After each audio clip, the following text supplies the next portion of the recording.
It is also a very capable drone for taking photos. So let's just make sure that we include that in this test as well.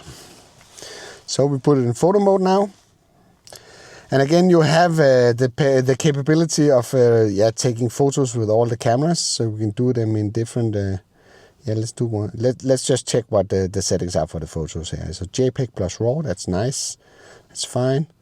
Go on the camera settings here. We do 100 megapixel images. We do 3.2. We do JPEG plus 9. So that's good. So let's just do one where we use something with a lot of details in.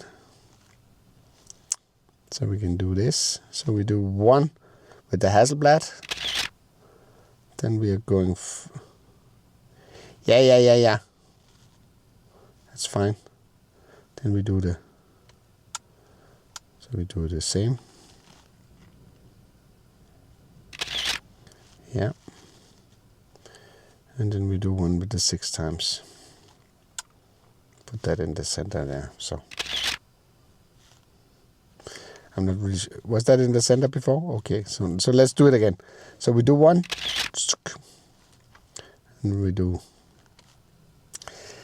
Then it's enhancing the quality. That's nice. Thank you very much. Then we do 2.5. And then we are doing a factor 6 here. So now we have one image that is taken, or one photo that is taken with each of the camera options.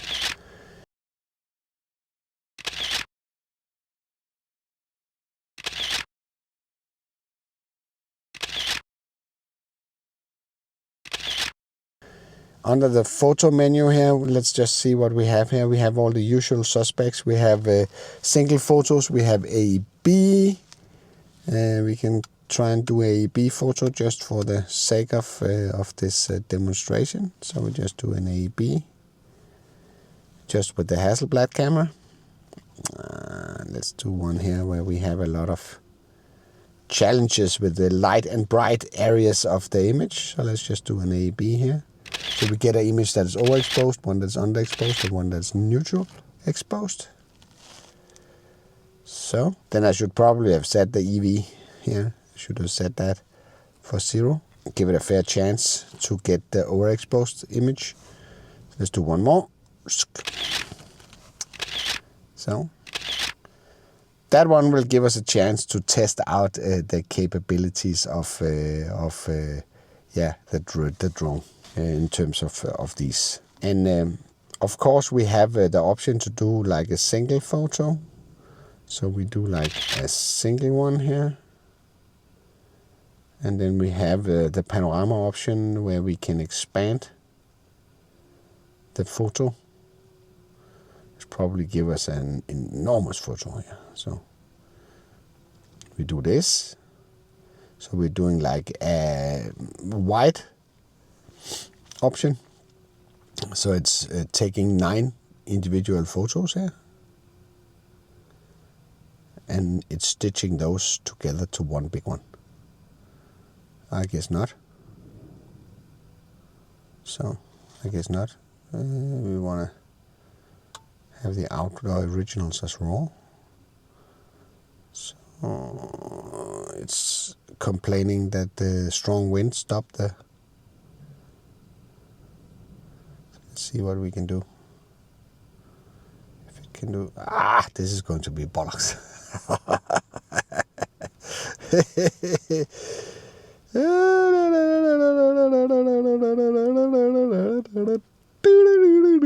This is going to be a huge photo, and if you noticed,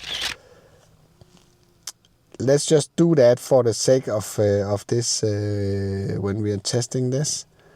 So okay, so let's do the panorama again here.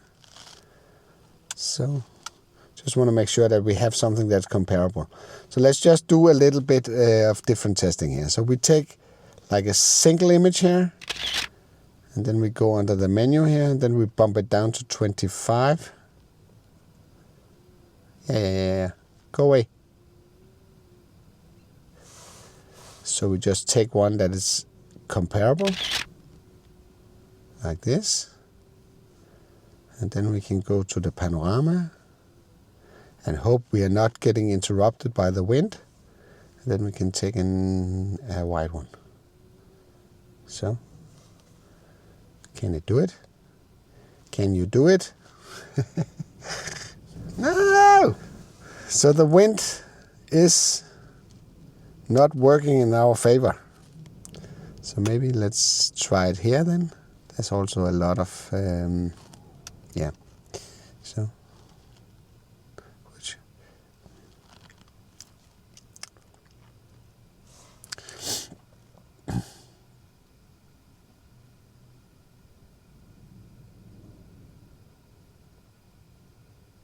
yeah. So it's doing it. So that's nice. So let's just, while we're here, make sure that we have something we can compare with. So let's go to the photo option here, and then we snatch one there, and then we snatch another one at the 100 megapixel. So now we have a wide that's put together by 9 individual photos. We have one that is shot in 25 megapixel and one that is shot in 100 megapixel. And yeah, if we do the 100 megapixel, what happens if we select another camera? I guess it's not capable of doing 100. I don't know. No, it's doing 48. So yeah, I just want to make sure that why not. So we have something nice to look at. So we take one image with the 48 and one with the 12. So, and then we are doing that 6 times, and we are taking, let's just look what's possible there. That's 12, and so we do one at 12, and we do one at 50.